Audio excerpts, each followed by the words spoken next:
गंवार सास। ममता ने अपने बेटे को पढ़ा लिखाकर बड़ा आदमी बनाया।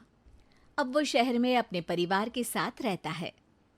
एक दिन ममता का बेटा रोहन अपनी पत्नी आलिया से कहता है, अरे आलिया, सुनो, माँ अब से गांव में नहीं रहेगी। वो हमारे साथ यहीं रहेंगी शहर में।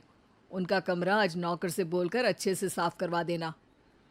ओह, आज तो मेरी किटी पार्टी है, फिर मुझे जिम और फिर शॉपिंग। ठीक है, कल करवा दूंगी। अ, अच्छा, लेकिन माँ के सामने ये कपड़े नहीं चलेंगे। हाँ, तुम्हें साड़ी या सूट पहनना होगा। अरे बिल्कुल भी नहीं।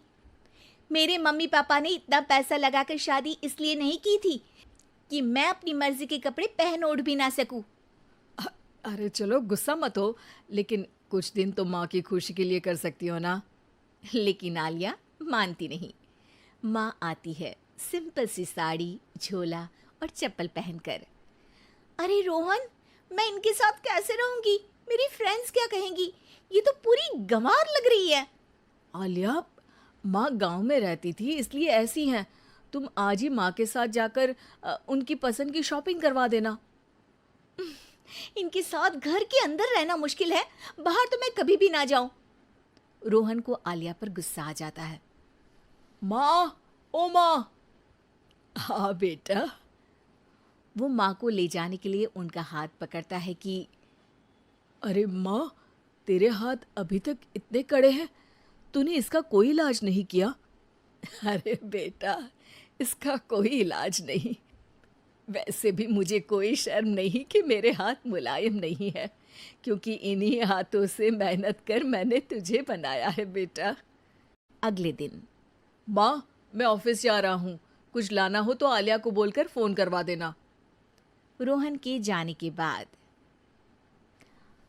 आप ना आज कमरे में ही रहिएगा, घर में पार्टी है, मेरी सहेलियां आ रही हैं, मैं उन लोगों के सामने आपको नहीं ला सकती हूँ। ठीक है बहू, लेकिन तुम कहो तो मैं कुछ खाने को बना दूँ तुम लोगों की पार्टी के लिए।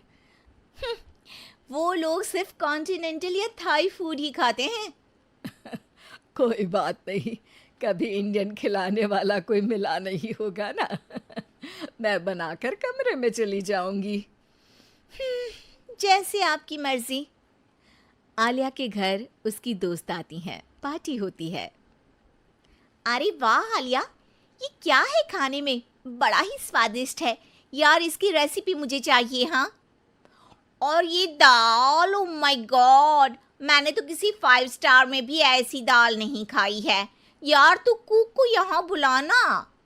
अब आलिया घबरा जाती है। हाँ हाँ हाँ हाँ, क्यों नहीं।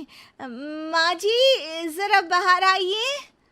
आलिया की सास सिंपल सी साड़ी और गांव के अंदाज में आती है। अरे बहू, क्या हुआ?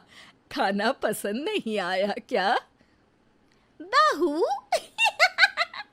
अरे ये गांव से दिखने वाली औरत तुम्हें बहू क्यों बोल रही है? कौन है ये? वो हमारी नई नौकरानी है। सास बहू की बात सुनकर बहुत दुखी हो जाती है। वो सर झुकाकर जा ही रही होती है कि एक सहेली बोल पड़ती है। अरे कहाँ जा रही हैं माँ जी? वो उठकर उनके पैर छूती है।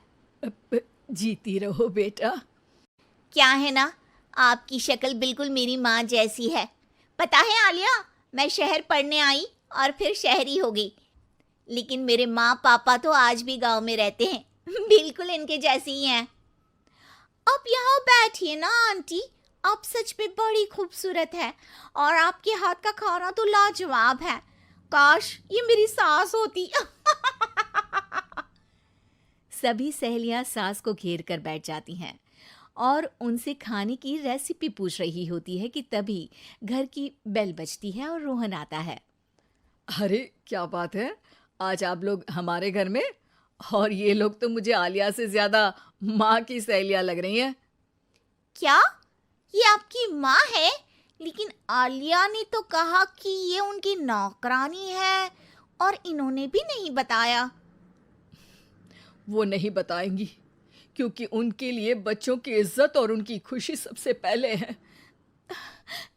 मुझे माफ कर दो, मुझे इन्हें तुम लोगों से मिलवाने में शर्म आ रही थी। कि तुम लोग क्या कहती। अरे अब तो हमें शर्म आ रही है कि तुम हम लोगों की सहेली हो। हाँ, जो माँ जैसी सास को नौकरानी बोले वो हमारी सहेली नहीं हो सकती। ये बोलकर सभी वहां से जाने लगती है कि सास बोलती है, आलिया की तरफ से मैं तुम लोगों से माफ़ी मांगती हूँ। उसने जो कहा उसके लिए मैं उसे माफ़ करती हूँ। अब तुम लोग भी उसे माफ़ कर दो, क्योंकि अगर तुम लोगों ने उससे दोस्ती तोड़ी तो फिर मेरे हाथ का खाना कैसे खाओगी? नहीं नहीं आंटी, जरूर आएंगे, लेकिन अब आलिया की नहीं बल्कि आपकी सहेली बनकर।